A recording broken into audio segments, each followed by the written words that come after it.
course it's raining. It's going to rain. Anytime I film outside in the UK, it rains. Yeah, it's going to rain.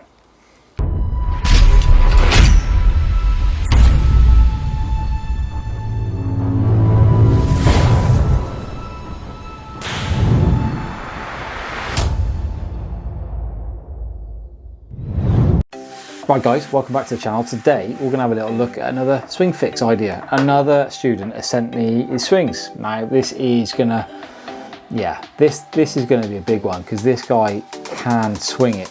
I'm a little bit jealous, golf coach, jealous. But he has sent me 2 swings from the snow. So I'm not sure if you can see that, but he sent me 2 swings from the snow outside on the deck. Yeah, we're going to have a little look at it, see if we can't help him. Some of the issues he is struggling with is big miss hits off the heel or big blocks. So miss hits off the heel and big blocks. So heely blocks. Yeah, that sounds like a shot anybody wants in the book. Right, let's dive in. Let's have a little look, see if we can't help him, give him some drills, give him some ideas, maybe challenge his ideas of what he actually thinks is going wrong. Let's take a look. Right, the first thing we've got to do is find out if that block, that heely block, is that the same pattern, or is that 2 different patterns and we're struggling here with 2 different things, or is it one thing that we can isolate and maybe just sort of attack all at once? Now let's take a little look on the right hand side, and I think this particular swing in general is the one that reflects just how good this golfer could be. Now if we take this guy up to the top of the backswing, up to the top we go, full rotation, beautiful rotation on the hips, beautiful rotation on the shoulders. Full rotation, right? He's got some power, he's locked in, he's got strong wrist conditions, he's got a strong face. This is for all the world looking like DJ-esque, DJ's brother. Downswing is going to see even some better leg work. So watch how this lead knee widens. So if we just drop a line down the instep of his lead knee, watch how that widens, and you've got a beautiful width profile now between trail and lead knee. Now that is a powerful move. When you look at that, you think, well, there can't be a dramatic amount wrong. Let's carry on into the downswing sequence. Come on down, come on down, come on down. Bring him into impact. Now again, that does not look like somebody that is historically going to struggle with a driver. In fact, you could get a lot of people on the range rehearsing those sorts of ideas. Beautiful shaftling, definite ideas of strength through strike, and a release pattern that is just phenomenal. For me, I wouldn't change a lot. It can't be that big an issue. I think this is more strike related. I would just simply look at a golf swing like that and think, wow, that is a golf swing that is to be proud of. Maybe a little more confidence to be had. But let's find out the reason why you're getting those heely strikes. Now, on the left-hand side is a bit more of a full photo. This is where we're going to see some of those changes. For me, you carry your hands really, really low at address. So if we drop on a sort of a line from an address position, you can see that that is in effect your playing. As you take it to the top of the backswing now, you're going to rate the golf club differently. You've got a nice wide takeaway up to the top of the backswing. And to be honest, the golf club isn't bad at the top of the backswing if you had a 3/4 looking golf swing, which we'll come back to. But if you carried on around the sequence, golf club's on plane, then you start to move it slightly more across the plane. Now, again, as a golf coach, I think there are a million ways to swing the golf club. And I think actually, do you know what? There's more than one way to do this. So if you want to swing slightly shorter, or if you want to swing slightly more across the plane, that's up to you. But if I just take you to the top of the backswing, for me, at a 3/4 position on the way back with a driver where you're not quite loaded, you've got ample hand depth. Now, hand depth is anything behind this line. Okay, we're going to come back to this in a minute. As you carry on through your sequence, you tend to more and more get closer to, I guess, less and less hand depth at the top of the backswing. Still got a little bit of hand depth, but I feel like you could get a little bit more. Now in transition, this I think is where we start to see the issues. Because you don't quite create enough hand depth and you are very quick to turn your body in transition, everything wants to turn. So for me, the upper torso just turns too quickly. Now we've already said that from a pattern point of view there on the right hand side, it is an unbelievable transition. But now we're saying, actually, do you know what, maybe it's a little bit too early in its rotation. We don't want to stop you rotating, but maybe we want to delay how quickly you rotate from the top of the backswing. So if we take a little look at your hands and arms, from the top of the backswing, and we have a little look at it, how it works into impact, your hands and arms come back out in front of you too early and you see quite a steep shaft. Okay, now I wouldn't say that is a problem. I could freeze frame any top players in the world at some point in their career. They might be a little bit steep, but they can still hit functional shots. And you definitely shallow out later in your sequence. But here's my issue. If I just freeze frame you just prior to strike and draw a line straight up the shaft, you can see physically the face is wide open. Okay, that face is pointing a long way right. That's huge blocks. The reason you're struggling on the huge blocks is the fact that where you set up versus what you deliver is a massive change. You've pretty much set the plane there on the blue and you've delivered somewhere close to there on the red. Now, anytime you change the handle plane that much in delivery, you're going to affect loft. You're also going to affect strike. The more that you have a high handle into impact, the more the loft is going to point right. So that's where your block's coming from. It's coming from just the fact that you're delivering a quite high handle relative to what you set up with. Now, in addition to that, I'm going to talk to you about hand playing from the top of the backswing. So if we go up to the top of the backswing, I think you're doing everything very, very well. I'd like to see a slightly higher handle address. I'd like to see the shaft slightly higher than what it currently is. But we'll talk about that when I get outside in a moment. But if I just take you to the top of the backswing and stop, okay? And then what I'm going to do is I'm going to bring it in an example. So we can pretty much tell that you're a bit more of a DJ fan than most of us. So let's bring in DJ. Now we've got two things to look at here that I think are really going to help you. Firstly is the consistency of what he does at address to what he delivers. You can see from address position, there is his shaft plane presented to him at address. This is his shaft plane at impact. Very, very similar delivery ideas, minimal raise on the shaft, and it is as close as physically we're going to get with certain forces presented on the golf swing. You're always going to see a slightly higher handle, but not to the extremes or the extremities that you're seeing. This is something else I want you to take note of. Here's you and DJ at the top of the backswing. You and DJ at the top of the backswing, irrespective of how you set up, irrespective of what you do naturally. If you take a look at the top of the backswing ideas, and we initially focus in on the handle, let's take a little look at the handle and the way it moves in transition. If we have a little watch of DJ in transition and you in transition, I want you to watch how the handle lowers. Every frame it's continually lowering. Okay, now that handle has dropped maybe a foot in the sequence and it is completely just stayed on that baseline. It's just dropped pretty much vertically. That's all it's done. From the top of the backswing, he's got lower, the handle's lowered. He hasn't spun.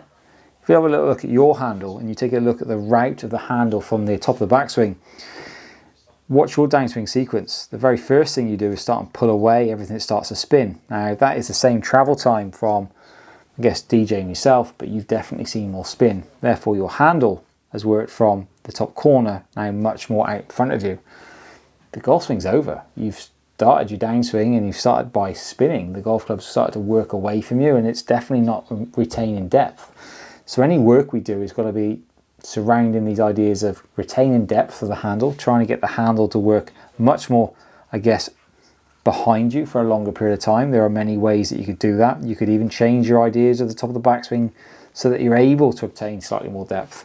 But we've definitely got to have a conversation about the way in which you set up with the shaft, and we've definitely got to have a conversation about the way in which that handle works in transition, because that's going to see you in a very different delivery position and it's going to stop you getting steep.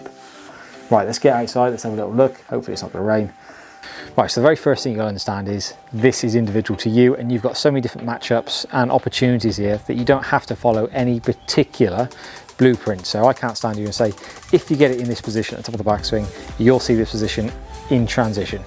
So I'm going to give you two examples on DJ and Garcia, and then I think you need to go and test it. You need to get, if you can, on a launch monitor, see what happens to spin rates, launch numbers, strike. Strike is the key area here. All we're trying to do is move from the heel hit to the toe hit. That's all we're trying to do. You are somewhere in this sort of region. So now anytime you do that, you're going to get a bit of gearing and you're definitely going to add a bit of spin and you're going to see that ball just go hard right. When you get a little more sort of high toe, you're going to get that low spin, low launch, just gold dusty type things. Now don't get me wrong, if you get a hard toe, that's one you don't definitely want. So you just need to make sure that strike is moving from sort of low heel, a little bit more centered. That's what we're trying to achieve here. That's all we're trying to achieve. Right, so let's just talk about your golf swing and what we can see. For me, fundamentally at address, handle is too low. Okay, so you carry your hands quite low. There's nothing wrong with that, but just right now I feel like what you set up with and then what you deliver are two very, very different dynamics on that shaft. So impact you'd be something like that, but address you're something like this. Now that is a massive, massive change on that golf club. Now as well, fundamentally, that golf club works slightly open as I look down on it. So the more the handle rises and goes forward, you can see that face opens. Now for me, you are setting up with a low handle, and then as you rise it, you can see that face is just pointing hard right. Now that is the problem. We need to set up somewhere close to standard and try and deliver it somewhere close to standard so the face isn't changing. Just the fact that you got it low to high means that face is going to point hard right. And to be honest, that's it in a nutshell. That's what we're dealing with here. We're dealing with a handle that is coming in from low to high and affecting delivery. It's as simple as that. So for me, the reasons why you're affecting delivery are just very simply, you're going from a low sort of handle address and up to the top of the backswing in transition for one reason or another that you feel comfortable with. You are seeing your handle work out in front of your body line. So my hands are sort of over my right shoulder, and then in transition, they work towards my left shoulder. Now, I'm not physically pulling my hands down as an isolation move. For me, I feel like you are turning your body too quickly in your downswing sequence. I feel like the whole body just turns into the shot. Now, don't get me wrong, that's also going to make you look unbelievably good in transition. But I just feel like it's just a few milliseconds or whatever it is from the top of the backswing to delay the handle. So here's a few options. You could go quite simply down the Garcia route. Now I appreciate that is against the grain right now, and that would be a bigger change. You could set yourself up with a slightly higher handle and then take it to the top of the backswings, and or sort of 3/4 of the way back.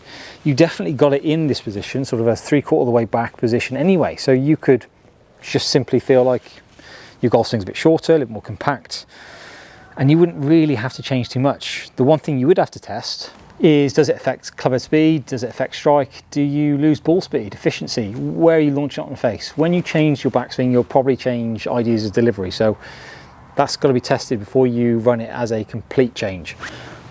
But let's say you are happy with that position. Now from there, if you just were to think, well, the golf club's a little more behind me at this position, so the shaft's pointing a little more to my right, you can basically keep what you're doing. You can just sort of sit and rotate, and the golf club will shallow out because it's pre-shallowed in the backswing. It is pointing more to your right. So as long as you don't do anything funky in transition, the golf club will pretty much shallow. Just saying, just delay the rate in which you feel like you're opening up.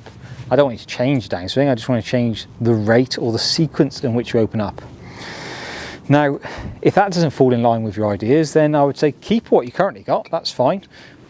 Up to the top of the backswing, and then rather than you seeing your hands and arms pitch out in front of you, I think you've got to start and feel a way of getting the handle to start and work again, a little more down before it comes across your body. Now, as a feel, it's going to feel different to you than me. My pattern is slightly different. I definitely get the handle a bit too far behind me, and I'm always trying to get it towards yours. So what I would say is it's got to feel like your handle's tracking behind you. It's got to feel like the golf club is staying behind you for a longer period of time before you work into the golf ball. Now you can see it impact there. My golf club has now pretty much retained its original shaft position. And that's relatively all we're going to try and do. You just got to try and get your handle back to a position that you kind of set up with. A drill that you could do, and you could start to figure it out, is peg a golf ball up underneath an alignment stick. Set it up somewhere close to your original shaft plane, and then start to make some swings where you feel like you could make a pretty standard speed golf swing where you feel like you could work underneath that alignment stick there at address. So up to the top of the backswing, just start to feel like what you need to do to make sure that your hands don't work outside you on the way down. Now for me, I think this is an important thing to remember. Again, I don't think you're steep.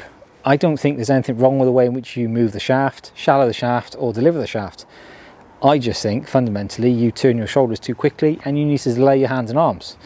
Rather than you going up to the top of the backswing and turning the chest really quickly and the hands following, if you just stayed quieter on the chest, can you see where in which that golf club is now pitched? Now I can deliver the golf club where I need to be. Again, I'm not trying to get you to draw the golf ball. I'm just trying to get you to get your hands reloading from where they started. Start and play around with it. You could go Garcia. Maybe if you want to do that up to the top again, Garcia, let it sort of drop and then under. You could, if you wanted to, just keep what you got, but feel like you're a bit more delayed and then go. These are patterns that you've got to now test with. Start and check where you're hitting it on the face, and start to map with your ideas of what you're doing. But for me, you've just got to change the way in which your hands direct from the top of the backswing. That drill is going to help a lot of people. And yeah, hopefully that helps. And now it's started to rain. Again, if you like that sort of video, let me know. We'll do some more and more on this. Thanks guys, thanks for watching. Subscribe, like, all the things you're supposed to do.